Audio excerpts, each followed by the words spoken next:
وہ کہتا ہے کہ فرصت ملے گی تو نماز پڑھوں گا. یاد رکھیے جو ایسا بولتا ہے وہ کبھی نماز نہیں پڑھتا.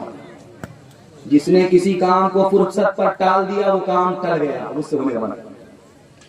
ہمارا جوان کیا کہتا ہے, ابھی کیا جلدی ہے, ابھی کیا جلدی ہے کہ زندہ سوئے ہو جنازہ نہ اٹھے. ہمارا جوان کہتا ہے کہ ابھی تو جوان ہے, لیکن یاد رکھیے آخرت کمانے کے لیے جوانی ہے. جوانی گئی زندگانی گئی, جوانی بچی زندگانی بچ گئی, ورنہ بڑھاپا تو دھرتی کا بوجھ ہے. جب یہ اپنا بوجھ نہیں اٹھا پاتا تو آخرت کا بوجھ کیسے اٹھائے. ہمارا جوان کیا کہتا ہے, جو ہوگا دیکھا جائے. بہت خطرناک ہے. جس وقت آگ لگتی ہے اس وقت کنواں کھودا نہیں جاتا. اور ایک غلطی آپ کو بتانے کے لیے جا رہا ہوں, جب آپ جنازہ پڑھیں گے تو امام صاحب کھڑے ہو کر کے اعلان کریں گے کہ لوگوں مرنے والا مر گیا ہے, اگر کسی کا قرضہ ہے تو اس کے بیٹے سے لے لے, اگر زبان سے ہاتھ پاؤں سے تکلیف پہنچائی ہے تو معاف کر دے. میں بتا رہا ہوں یہ اعلان صحیح ہے لیکن اس کا فائدہ نہیں ہے. جس کو ستایا ہے وہ جنازہ پڑھنے کے لیے آیا ہی نہیں ہے. ایک مثال پر پیغام ختم کر رہا ہوں, دھیان سے سنیے گا. غریب آدمی آیا ڈاکٹر کے پاس, ڈاکٹر صاحب علاج کر دو فری میں, آج تم ہمارے کام آ جاؤ کل ہم تمہارے کام آئے. ڈاکٹر نے بولا کہ تم ہمارے کام کیسے آؤ, تم کیا کام کرتے ہو؟ ڈاکٹر صاحب سب سے بڑا کام تو میں ہی کرتا ہوں. جب کسی کا جنازہ اٹھتا ہے تو اس کی خبر میں ہی نکالتا. غنیمت صحت ہے علالت سے پہلے, فراغت مشاغل کی کثرت سے پہلے, جوانی بڑھاپے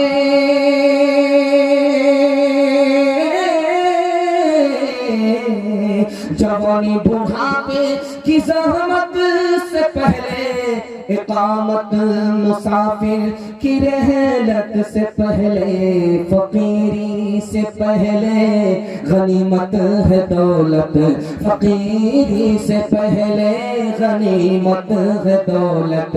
جو کرنا ہے کر لے بہت کم ہے مہلت, فقیری سے پہلے غنیمت ہے دولت.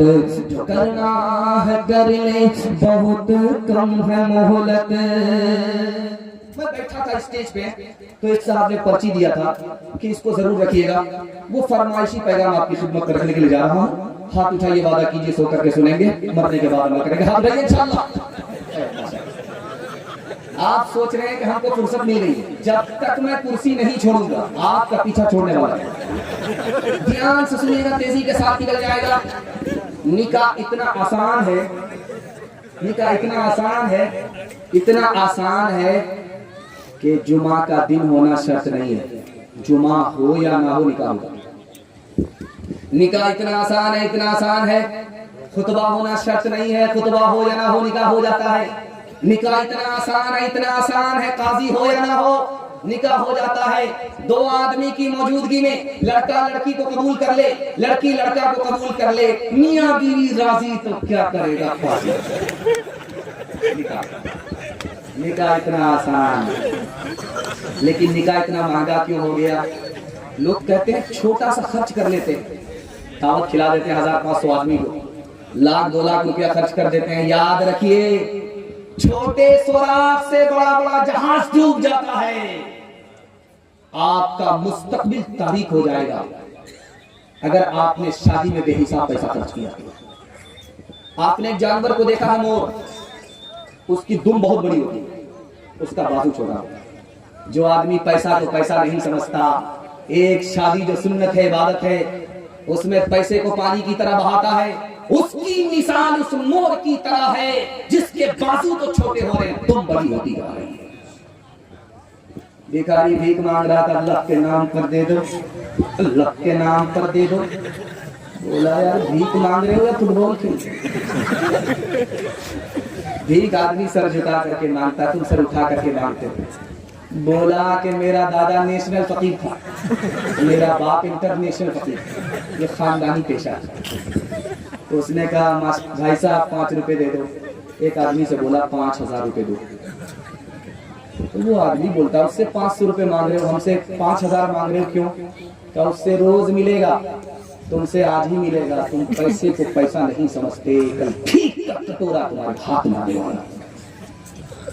ایک مثال پیغام ختم کر رہا ہوں, سننے کے لیے تیار ہے؟ ہاتھ اٹھائیے انشاءاللہ. بالکل گھبرانا نہیں ہے, ساتھ کھلنا, دایاں بایاں ہوتا رہے گا. میں بھی آپ کی جگہ ہوتا, اچانک سوال کرتا, میں بھی پھنس. دھیان سے سنیے گا, تیزی کے ساتھ ہی.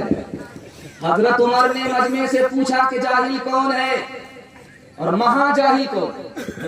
ایک آدمی کھڑا ہوا, حضور جو اپنی دنیا بنائے اور اپنی آخرت برباد کرے یہ جاہل ہے. حضرت عمر نے کہا سبحان اللہ, جو دوسرے کی دنیا بنائے اپنی آخرت برباد کرے یہ مہا جاہل. آپ دیکھیں گے جس وقت لڑکا کی شادی ہوتی ہے تو لڑکا منہ پر رومال رکھ کر کے بیٹھا ہوتا ہے, لڑکا بیٹھا کچھ بولتا نہیں, اور اس کا باپ اس کی طرف سے وکالت کرتا ہے. تو باپ سے پوچھا حاجی صاحب میری بیٹی ہے, آپ کا بیٹا ہے, کوئی ڈیمانڈ تو نہیں اندر اندر سے؟ بولا استغفر اللہ, کیسی بات کرتے ہیں, میں کہاں سے آیا؟ مکہ سے آیا ہوں, اور اللہ نے سب کچھ دے رکھا ہے, کسی بات کی کوئی کمی نہیں ہے, لیکن اگر آپ 4 چکا دے دیجئے گا تو آپ ہی کا داماد آئے گا اور جائے گا. کتنا بڑا سیانہ ہے, کام بھی نکالنا چاہتا ہے, بدنام بھی نہیں ہونا چاہتا.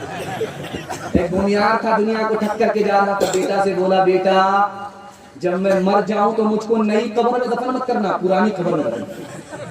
بیٹا بولا ابا نیا مردہ نئی قبر میں جاتا, آپ پرانی قبر میں کیوں جانا چاہتے ہو؟ کہا فرشتے کو بھی ٹھگنا چاہتے. جب میں مر جاؤں گا تم مجھ کو پرانی قبر میں ڈالو گے, فرشتہ پوچھنے کے لیے آئے گا تو کہیں گا ابھی تو پوچھ کر کے گئے کیا بار بار معاف کراتے. یہ دنیا دو رنگی ہے, یہ دنیا دو رنگی ہے, یہ دنیا دو رنگی ہے, یہ دنیا دو رنگی ہے. ایک طرف اندھی دولت کی پاگل عیش پرستی, ایک طرف جسموں کی قیمت روٹی سے بھی سستی. ایک طرف ہے سونا گاچھی, ایک طرف ہے سونا گاچھی, ایک طرف چورنگی ہے. یہ دنیا دو رنگی ہے, یہ دنیا دو رنگی ہے. آدھے منہ پر نور برستا, آدھے منہ پر چیرے, آدھے تن پر کوڑ کے دھبے, آدھے تن پر ہیرے. آدھے گھر میں خوشحالی ہے, آدھے گھر میں خوشحالی ہے, آدھے گھر میں تنگی ہے. یہ دنیا دو رنگی ہے, یہ دنیا دو رنگی ہے. آخری پیغام ہندو مسلمان بھائی چارہ کے حوالے سے. ہندی بھی ہماری زبان ہے, ہندوستان کی زبان ہے, اور اردو بھی ہماری زبان